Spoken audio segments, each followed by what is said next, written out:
ఇంకో బీజేపీ రైతు దీక్ష రాష్ట్ర నాయకత్వం గ్రీన్ సిగ్నల్. నేడు తేదీ వేదిక ప్రకటించే ఛాన్స్. ఇందిరా పార్క్ వేదికగా నిర్వహించేందుకు తొలుత నిర్ణయం. ప్రోగ్రాం పోస్ట్పోన్ కావడంతో మార్పులు. కాంగ్రెస్ వైఫల్యాన్ని ఎత్తి చూపేందుకు రైతు దీక్షను నిర్వహించేందుకు బీజేపీ సిద్ధమైంది. రుణమాఫీ, రైతు భరోసా, రైతు బీమా వంటి అంశాలు ఇతర హామీలపైన పోరాటం చేసేందుకు ప్లాన్ చేసింది. తొలుత ఈ నెల 20న ఇందిరా పార్క్ వేదికగా రైతు దీక్ష చేపట్టాలని భావించిన పలు కారణాల వల్ల వాయిదా పడింది. తాజాగా దీక్ష నిర్వహణకు రాష్ట్ర నాయకత్వం గ్రీన్ సిగ్నల్ ఇచ్చింది. ఇందుకు సంబంధించిన తేదీ వేదికను నేడు అధికారికంగా ప్రకటించే అవకాశం ఉందని చెప్పి ఇక్కడ చెప్తా ఉన్నారు. సామాన్యుల పక్షాన హైడ్రా తరపున కూడా కొట్లాడండి. రైతుల రుణమాఫీ కాలే, రైతు భరోసా రుణమాఫీ అయింది అంటున్నారు. 5 లక్షల మంది మాత్రమే కాదు, అకౌంట్లు బ్లాక్ అయిన రైతులు చాలామంది ఉన్నారు, కొన్ని లక్షల మంది ఉన్నారు. సో వాటి గురించి మాట్లాడండి. రైతు భరోసా, రైతు బంధు అన్నారు, తర్వాత దాన్ని అప్డేట్ చేసి రైతు భరోసా అన్నారు, అది రాలే. ఓకే, మంచి నిర్ణయం చేస్తున్నారు. కానీ హైడ్రాకి ఎందుకు మద్దతు పలుకుతుంది బీజేపీ? ఏ పార్టీ అయినా సామాన్యుల పక్షాన లేకపోతే ఓట్లు ఎట్లా వస్తాయి? ఇప్పటికే బీజేపీకి అందరు క్లాస్ పీపులే ఓట్లు వేస్తారు, మాస్ పీపుల్ వేయరు అనే ఒక టాక్ నడుస్తుంది. మీరు ఇప్పుడు సామాన్యుల పక్షాన బీజేపీ మాట్లాడకపోతే రేపటి రోజున ఎవడు ఓట్లు గుద్దడు. మీరు ఎట్లనైతే గ్రాఫ్ పెంచిరో అంతే గ్రాఫ్ పడిపోతుంది.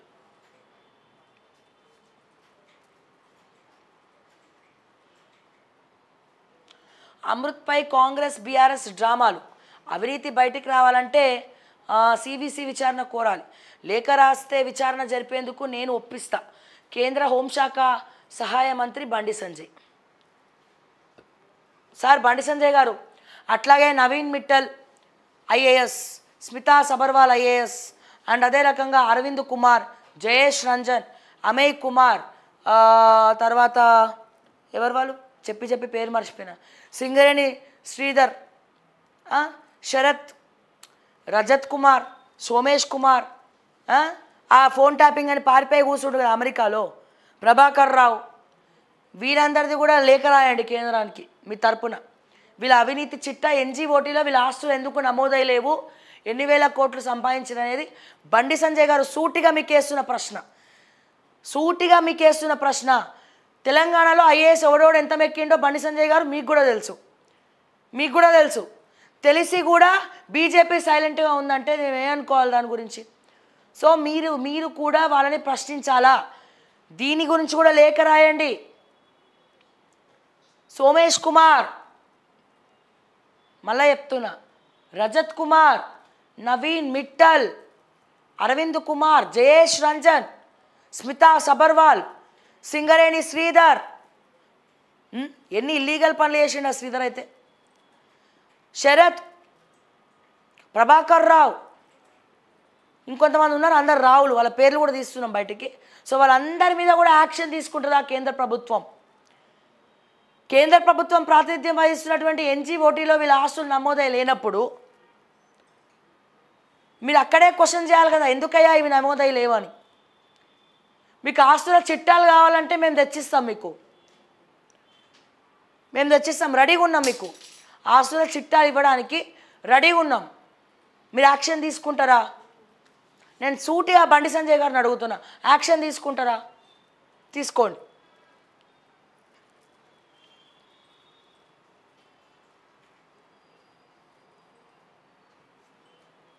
రాష్ట్రంలో గూండా రాజ్యం. తెలంగాణను బీహార్లో మారుస్తున్న కాంగ్రెస్. మీరున్నప్పుడు కూడా గదే గూండా రాజ్యం నడిచింది. ఇప్పుడు బీఆర్ఎస్ వర్షన్ 4.0 నడుస్తుంది తెలంగాణలో కాదా? చక్రధర్ గౌడ్ భార్యను అర్ధరాత్రి పూట ఎత్తుకపోలే నువ్వు చేసింది ఏంది? గుండాగిరి కదా. మీరు చేసి హరీష్ రావు నువ్వు చేసింది ఏంది? గుండాగిరి కాదా, దాదాగిరి కాదా? చక్రధర్ గౌడ్ కుటుంబాన్ని ఎంత ఇబ్బంది పెట్టినావు నువ్వు, ఎన్ని డ్రామాలు ఆడినావు చక్రధర్ గౌడ్ విషయంలో, ఎంత ఇబ్బంది పెట్టినావు చక్రధర్ గౌడ్ విషయంలో. రాత్రికి రాత్రి మహిళ అని చూడకుండా వాళ్ళ భార్యను కూడా ఎత్తుకపోయినావు నువ్వు చక్రధర్ అన్న విషయంలో. మరి నువ్వు చేసింది రౌడీగిరి. ఎస్, కాంగ్రెస్ కూడా చేస్తుంది రౌడీగిరి, గూండాగిరి ఎక్కువ అయిపోయింది, నేను కాదంటలేను. కానీ నువ్వు కూడా అదే చేసినావు కదా అని గుర్తు చేస్తున్నా. హరీష్ రావు గారు, కాంగ్రెస్ ఇప్పుడు రౌడీగిరి, గూండాగిరి చేస్తుంది, కాదంటలేను. కానీ మీరు ఏం చేసినారు? సిద్దిపేటలో ఎవడు ఉండద్దు మీకు సాట అని చెప్పి చక్రధర్ గౌడ్ని అనేక రకాల చిత్రహింసలు పెట్టినావు, లాఠీ చార్జీలు పెట్టి కొట్టిపించినావు, వాళ్ళ భార్యని బ్లాక్మెయిల్ చేసినారు, భార్యను ఎత్తుకపోయినరు, ఇద్దరిని ఎత్తుకపోయి అండర్ గ్రౌండ్లో పెట్టినారు, పోలీస్ స్టేషన్లో చిత్రహింసలు పెట్టినారు, ఆఖరికి డైవర్స్ వచ్చి విడిపోయే వరకు చేసినారు. తను అసలు భార్యే కాదని ముద్ర వేసినారు. మరి ఇవన్నీ నీ కళ్ళ కనబడతలేవా హరీష్ రావు? ఇప్పటికైనా బుద్ధి వస్తే పోయి చక్రధర్ గౌడ్కి క్షమాపణ చెప్పు, ఒప్పుకో, తప్పులు ఒప్పుకో.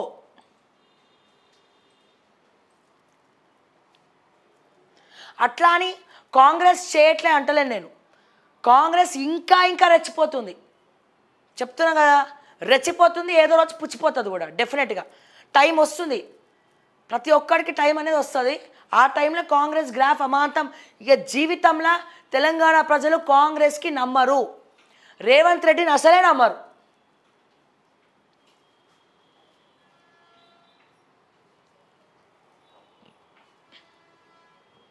రెండు 274 మంది దుర్మరణం, 1000 మందికి పైగా గాయాల పాలు.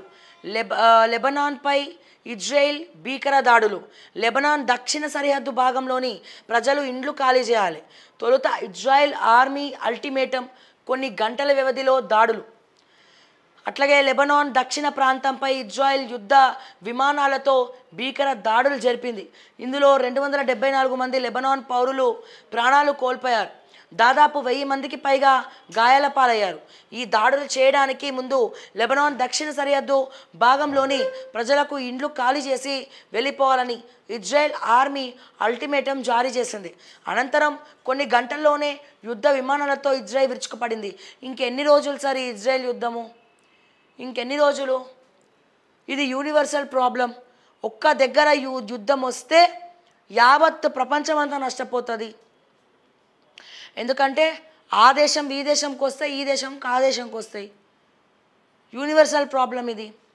విపరీతమైనటువంటి విధ్వంసం జరుగుతుంది. మొన్ననే చూసాము, స్టీల్ విపరీతంగా కన్స్ట్రక్షన్లో వాడాల్సినటువంటి స్టీల్ రేట్లు పెరిగిపోయినాయి మొన్న జరిగినటువంటి దాడులలో, ఇజ్రాయెల్ దాడులలో. సో ఇట్లా చెప్పుకుంటూ పోతే రకరకాల సమస్యలు వస్తాయి. ఇంకా ఎన్ని రోజులు వీళ్ళు యుద్ధం చేస్తారు? మరో ప్రపంచ యుద్ధానికి కూడా ఇవన్నీ కూడా దారి తీస్తూ ఉన్నాయి.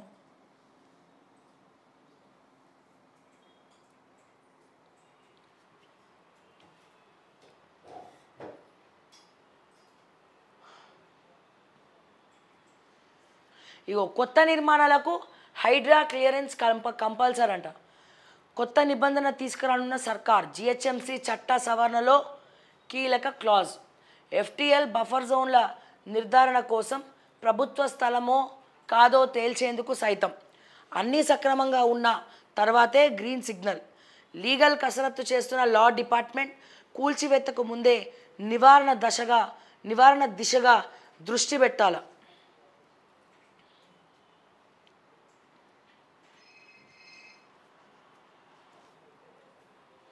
ఇక కొత్త క్లాస్ చేయబోతుందట. సో కొత్త నిర్మాణాలు ఏమి జరపాలన్నా, ఏమి చేయాలన్నా, కొత్త నిర్మాణాలు ఏమి చేయాలన్నా హైడ్రా పర్మిషన్ తీసుకున్నాకనే చేయాలి. అది ప్రభుత్వ భూమా కాదా అని చూసుకున్నాకనే చేయాలి. కులగణన అంటే మోడీకి భయం. ఆ పదాన్ని పలకడానికి ధైర్యం చేయరు. బహుజనులు హక్కుల పొందడం బీజేపీకి ఇష్టం లేదు. కాశ్మీర్ను అన్యాయంగా యూటీ చేశారు. ఎల్జీ పేరుతో అక్కడ రాజును కూర్చోబెట్టారు. కాంగ్రెస్ అగ్రనేత రాహుల్ గాంధీ. ఫస్ట్ కులగణన చేయడం ఇష్టమా కాదా అనేది మా తెలంగాణ ముఖ్యమంత్రి అయినటువంటి మా అన్న రేవంత్ రెడ్డిని అడగండి. కులగణన చేయడం ఇష్టం ఉందా లేదా? ఆధిపత్య కులాలే బాగుపడాలనా అనేది ఎవరిని అడగాలి? మా అన్న రేవంత్ రెడ్డి గారిని అడగండి. కులగన్న చెయ్యి చెయ్యి చెయ్యి అంటే నేను చెయ్యా, నేను పోస్ట్పోన్ చేస్తా అని నారాజు అయ్యి నారింజ పండు తింటున్నట్టున్నాడు. ఇక్కడ చేస్తలే కులగణన. ఫస్ట్ తెలంగాణ రాష్ట్రానికి చేస్తానన్నటువంటి కులగణన ఏమైపోయింది రాహుల్ గాంధీ గారు అని అడగాలని ఉంది నాకు. దయచేసి అడగండి. ఎప్పుడు చేస్తారు, ఎలా చేస్తారు, లోకల్ బాడీ తర్వాత చేస్తారా, ముందే చేస్తారా?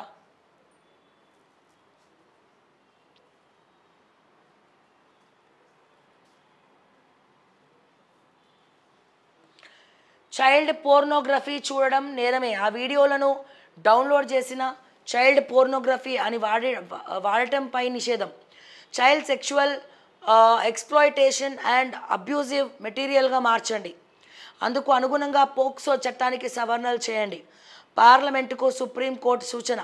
మద్రాస్ హైకోర్టు తీర్పును తప్పుపట్టిన దేశ సర్వోన్నత న్యాయస్థానం. అండ్ అట్లాగే ఇక్కడ కాళేశ్వరం ఎంక్వైరీకి బ్యూరోక్రాట్లు 40 మంది ఇంజనీర్లు ఈఎన్సీలకు నోటీసులు. కాగ్ అకౌంట్స్ ఆఫీసర్లను ప్రశ్నించనున్న కమిషన్. నేటి నుంచి వారం పాటు కంటిన్యూగా విచారణ. తప్పుడు సమాచారం ఇచ్చిన ఆఫీసర్లపై క్రిమినల్ చర్యలు. పదోన్నతులు ఇవ్వద్దంటూ ప్రభుత్వానికి సిఫార్సులు. ప్లేస్మెంట్ రిజిస్టర్ మేనేజ్మెంట్ బుక్స్ కోసం లేఖ. ఈ కాళేశ్వరం